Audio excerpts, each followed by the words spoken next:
বিশ্বজুৰি সন্ত্ৰাসৰ সৃষ্টি কৰা কৰোনা মহামাৰীৰ উৎপত্তিস্থল হিচাপে জনাজাত চীনৰ ৱাহান চহৰৰ ৱেট মাৰ্কেট। কোৱা হয় যে চীনৰ এই বজাৰতে বাদুলিৰ পৰা মানুহৰ দেহলৈ বিয়পি পৰিছিল প্ৰাণঘাতী কৰোনা ভাইৰাছ। 2019 বৰ্ষৰ 31 ডিচেম্বৰত চীন দেশৰ চৰকাৰে পোনপ্ৰথমবাৰৰ বাবে প্ৰকাশ কৰিছিল যে এই বজাৰৰ সৈতে জড়িত 27জন লোক সেই সময়ত কৰোনাত আক্ৰান্ত হৈছিল। এয়াই আছিল আৰম্ভণি। ইয়াৰ পিছত বিশ্বজুৰি কৰোনাত আক্ৰান্ত লোকৰ সংখ্যা যিদৰে বৃদ্ধি পাইছিল, সেইদৰে বৃদ্ধি পাইছিল বাদুলি ফবিয়া।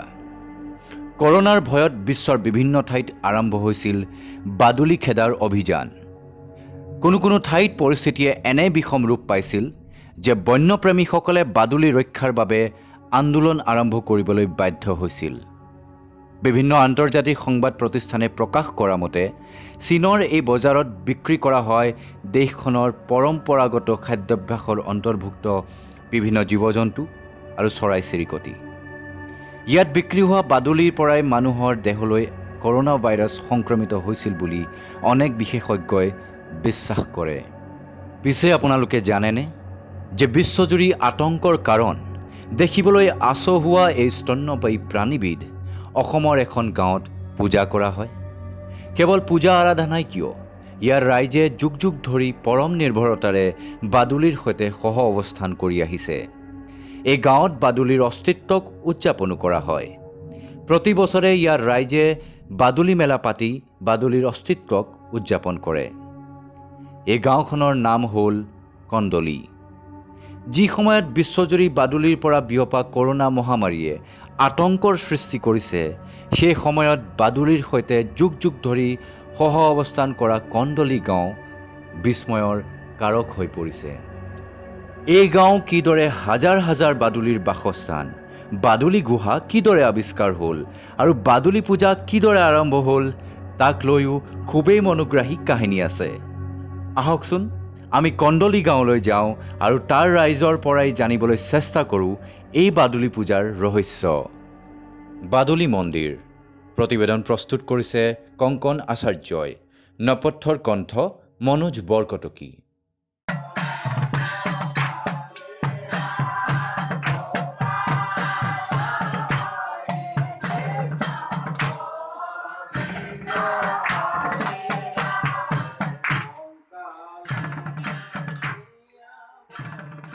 নগাঁও জিলাৰ কন্দলি গাঁৱৰ কন্দলি পাহাৰ অঞ্চলত থকা প্ৰাচীন গুহাসমূহৰ সন্মুখত প্ৰায় এইদৰে নাম প্ৰসংগ আৰু পূজা অৰ্চনা কৰা হয়।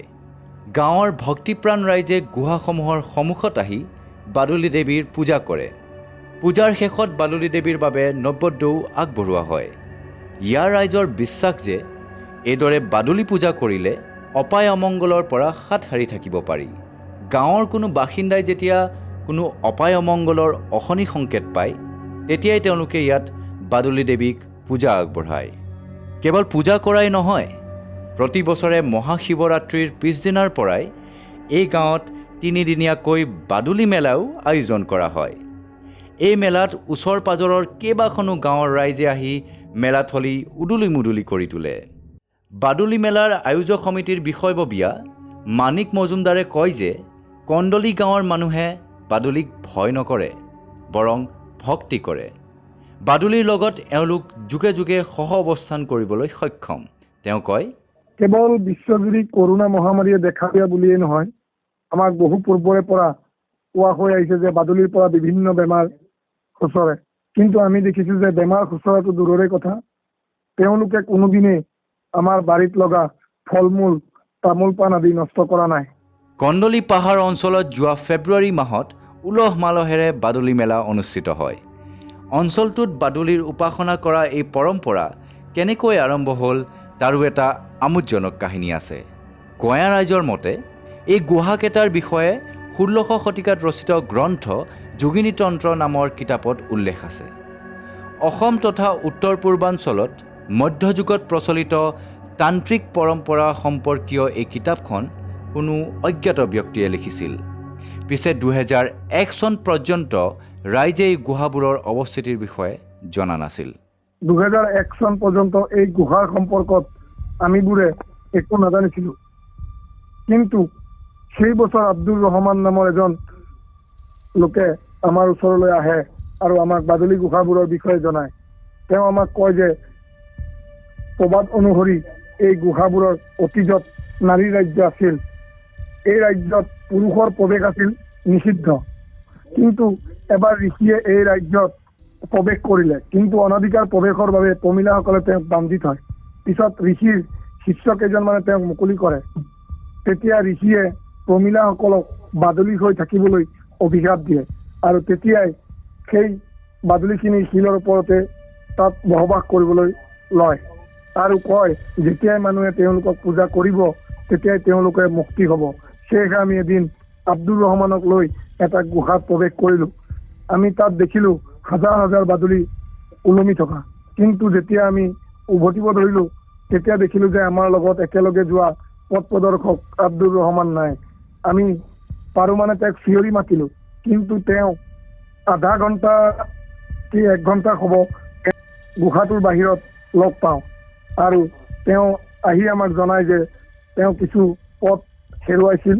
অশেষ কষ্ট কৰি তেওঁ গুহাৰ আন এটা মুখেৰে ওলাবলৈ সক্ষম হৈছিল। কোৱা হয় যে এই গুহাসমূহ 4ৰ পৰা 5 কিলোমিটাৰ দীঘল। এটা পাহাৰৰ মাজেৰে একোটা প্ৰাকৃতিক সুৰংগ পথ এই গুহাবোৰ। এতিয়ালৈকে এই প্ৰাকৃতিক সুৰংগ পথবোৰৰ বিষয়ে তথ্য সংগ্ৰহ কৰিবলৈ কোনো পদক্ষেপ লোৱা নাই চৰকাৰে।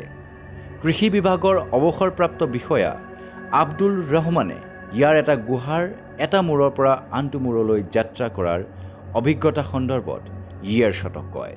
গুহাটো বিভিন্ন ধৰণৰ সৰু ডাঙৰ গছ বাঁহেৰে এনেদৰে আবৃত হৈ আছে যে কাষতে ঘূৰি ফুৰিলেও ই চকুত নপৰে।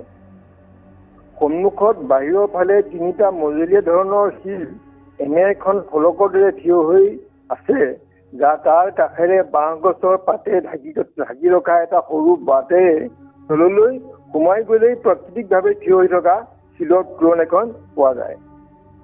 সেই তোৰণখন পাৰ হ'লে সন্মুখৰ প্ৰথম গুহাটো দেখা যায়। তাৰ ঠিক সোঁফালে শিলৰ তলেৰে গ'লে আন এটা গুহা পোৱা যায়। তাৰ তলেৰে গৈ থাকিলে আন এটা গুহাত প্ৰৱেশ কৰিব পাৰি। সেই গুহাত হাজাৰ হাজাৰ নানা বৰণীয়া বাদুলি থাকে।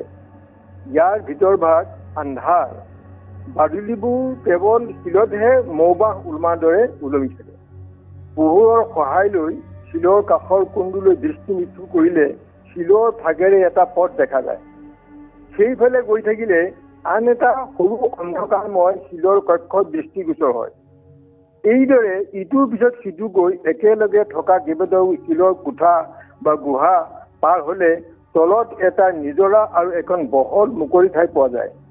সেইফালেদি গৈ থাকিলে 2 মাইলমান নিলগত থকা বামুণী পাহাৰত অৱস্থিত বামুণী গোসাঁই থান অৰ্থাৎ কাৰ্বিসকলৰ লাংচাবি বৰথান পোৱা যায়।